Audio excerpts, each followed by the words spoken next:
when we talk about climate changes here, we mean both in time and space, right? Where, depending on where you are, you're experiencing some impact from global warming and climate change.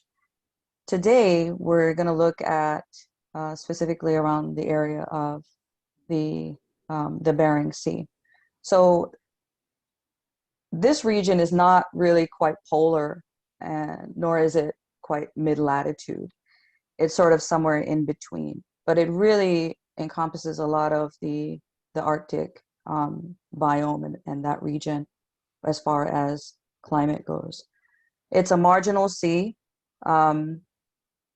meaning it's enclosed by the peninsulas, islands, or archipelagos, and is adjacent to an open ocean, like in this case, the Pacific.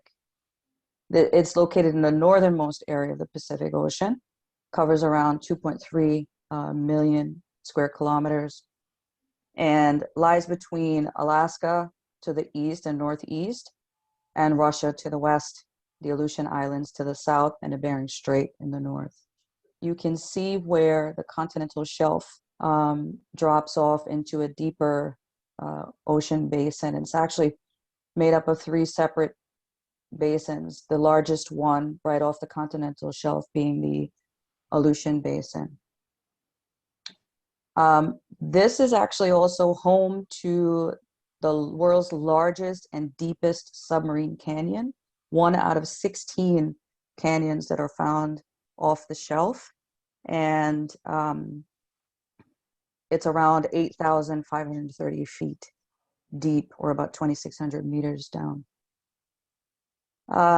Eastern and northern parts experience severe winters, and the cool and rainy summers are more in the western and southern portions of the sea. One of the things I found really interesting, in the area where the continental shelf drops off into the deeper Aleutian Basin, it is known as the Green Belt, where it is an area of high productivity. Productivity meaning phytoplankton bloom. So as far as subarctic areas, it's really quite a significant area for marine species, whether it's fish species or land marine animals. They all thrive from this. Seasonal sea ice melt initiates the spring phytoplankton bloom. That's towards the north. So as the ice is retreating around the springtime, and late spring is where you get these huge phytoplankton blooms, and you have increased amount of sunlight. Again, high biodiversity, a lot of different species in that area. So you have whales, like the famous blue whale, humpback, sperm whale, over 30 species of seabirds. You have around 419 fish species, and then marine animals like the walrus, forest seal, sea otter, sea lion, and polar bear. It supports some of the largest fisheries in the United States. 6 species of salmon, the walleye pollock, red king crab, Pacific cod, just to name a few. Bristol Bay, which is the area in the east of this word here, the Bering Sea. It's this area where it supports the largest sockeye salmon fishery. About $4.5 billion worth of seafood annually comes from this.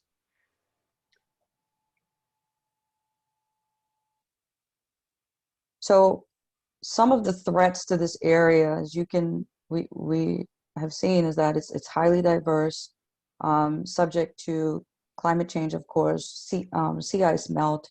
And some of the threats that is of concern in this area include oil and mineral development, which, for example, the Pebble Mine area in Bristol Bay. Also, there's a proposal out there to open most of the BLM, which is the Bureau of Land Management, to rock mining, oil and gas drilling, and this is around 15,000 square kilometers of area. So there's proposed proposals out there for mining, for drilling, and then of course that comes with threats as well, oil spills, things like that. Ship traffic. So there's been an increase in ship traffic around 100%. I'm sorry, 150% since between 2008 and 2018.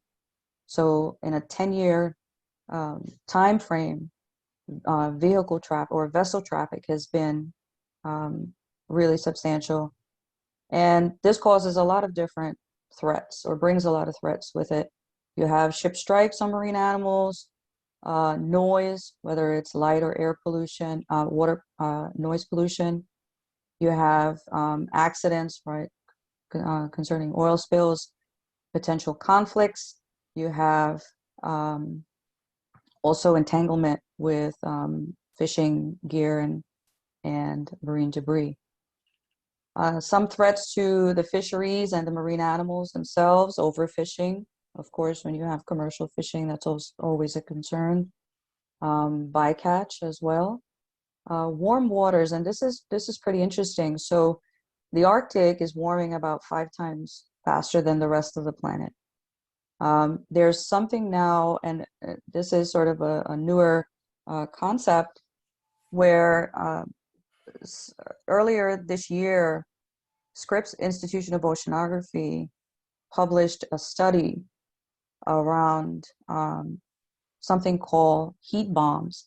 And what that is warm water flowing in from the Pacific into the Bering Sea and creating these pools of warm water underneath the cooler surface layer. And it's staying there. It's not mixing, and it's causing the bottom water to increase in temperature. So this is something that is fairly new as far as the research, and so a lot more research needs to be done on what effects this will really have on marine life in general. There's also a shift in productivity. So anytime you have a temperature change, the marine environment is very, very sensitive when it comes to temperature thresholds and temperature change. And so anytime you have a slight change in temperature, species will tend to either have to migrate further, or to the fish stocks will be reduced because larvae is not forming and growing properly. So there's a lot of biological consequences for thermal pressure in these areas. And of course, climate and weather change. So it's predicted that a lot of this is going to increase quite a bit as far as severe weather, colder, more severe winters, and so forth. And of course, threat to indigenous ways of life, melting permafrost, sea level rise, and loss of hunting grounds. I want to just play for you a short video that talks about, and this comes from NOAA's annual Arctic report card published in 2019. Some of the elders in Native American communities coming together to talk about some of the impacts of melting sea ice and the changing Bering Sea.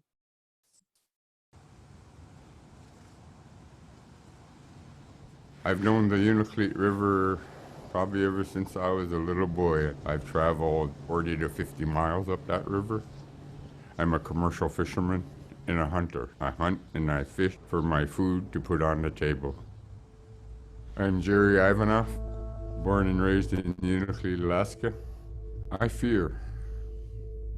I fear not for myself, but for the future generation. The lack of ice, the lack of snow has an effect on the animals and the fish that we depend on to live.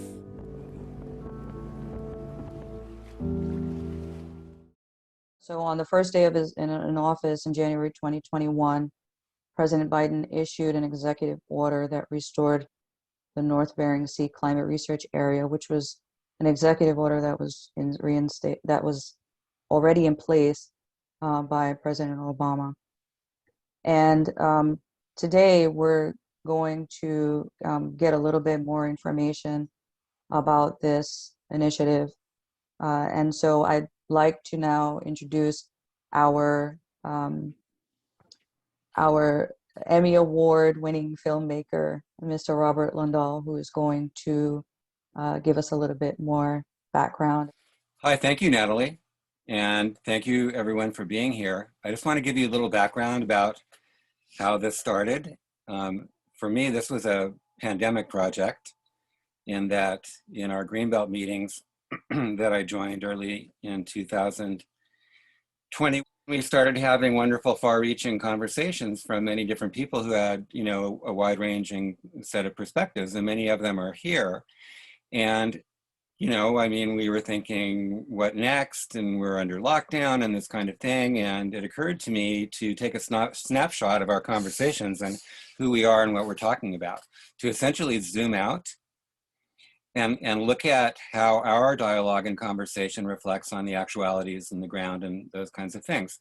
And our lovely colleague, Robin Carneen, who is a Swinomish tribal member and a longtime friend of mine that I've worked with, and I were talking, and you know, the topic of climate change came up, and she said, you know, it was 10 years ago that I started doing radio programs around changing climate in the Arctic, and I said, yeah, 10 years ago I was working with Scripps, and I was working with climate scientists, and you know, discussing the business as usual, you know, process, if you know.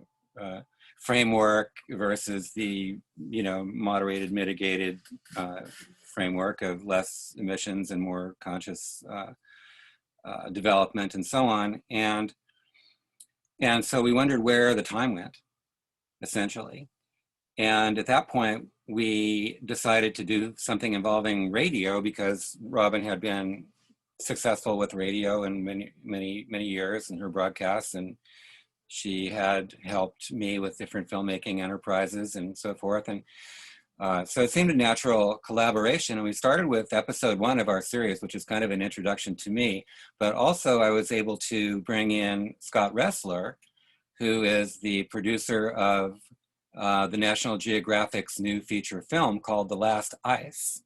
And Scott spent 5 years making this film with Dr. Enrique Sala at Pristine Seas, which is a, you know, I guess you would say an adjunct to, or a division of the National Geographic Society. So his experience was very relevant, and I understood it as a filmmaker, how somebody can go travel to a faraway place with people you don't know and, you know, unfamiliar cultures, and spend 5 years there, you know, looking at, you know, what was available to him through the experiences of the people there, the Inuit people, and also what he could observe on the ground.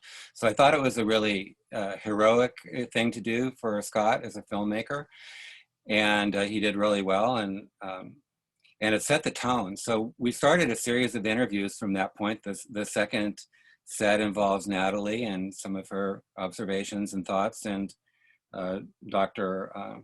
Lanzoka, who is present with us as well, and Howard Sprouse, who's doing work in Alaska with bioremediation, the integrated bioremediation technologies that he's responsible for developing that involves fungi, plants, microbes, and so on. So it just evolved through our natural conversations and the fact that some people had gotten together in a room in the middle of a pandemic. And I thought it was pretty great. So taking that inspiration, you know, we went forward. And the last interview that was created was with Ilarion Merculieff, who is a Unangan leader. Unangan people are also known as Aleut. They have a troubled history because of the exploitation at the hands of the Russians and the Americans and so on, and then finally internment in World War II. So this is a heavily impacted community, and a very resilient one because of their homeland in the Pribilof Islands, which are quite remote, as Natalie mentioned. And I had some experience with people from the Pribilofs because of the canoe journey, and a few years ago they sent I can't pronounce the name, the Lunangan name for the vessels, but the Baidarkas is the Russian name for the kayaks that they've created. And they're a technological wonder. Like you could take Elon Musk and a few other people and put them in a room, and I don't think they'd be able to come up with a better seagoing vessel than was developed thousands of years ago. So, so that being said, I was really excited to interview Larry, and there's two parts to this I wanted to inform you all about. The first section is not what the one we're going to show today or discuss today, because it really deals with Larry's upbringing and how he was taught to be aware and participatory in his environment, how he was taught to read the signals in the animals, how the hunters open themselves to cues that they receive from the environment that allows them to see and perceive nature and animal and marine life in a way that is not really possible if, you know, that upbringing doesn't exist. And so Larry's working to bring the communities of the Bering Sea together in order to create an ongoing and more substantial Bering Sea report that's influential in terms of policy and so forth. And we've connected with Eco Youth from Harvard and a couple of people that are doing research on that with us. So we're really excited. I am going to roll section 2 of Larry's interview, which picks up a little later, and it has to do with his reaction to the fulfillment of the Bering Sea climate resilience area, whether as an executive order it's fully, you know, shovel ready, as some people like to say, you know, that it's ready for implementation, that the people have been consulted, that there's money on the table, etc. And there isn't. Apparently, I asked Larry about this, and that's where our interview starts. So we'll pick it up there, and he really talks about also the interface between traditional knowledge and wisdom and the scientific community. And I found this extremely interesting, particularly for our group. So I want to share that, but my encouragement would be to review both because they go together. It's a single story. We just don't have time, you know, to run both sections for an hour because we want to talk about it. We want to talk about what we've heard. So with that, I'll let Natalie take the reins again, and we're just going to sit back and enjoy and listen.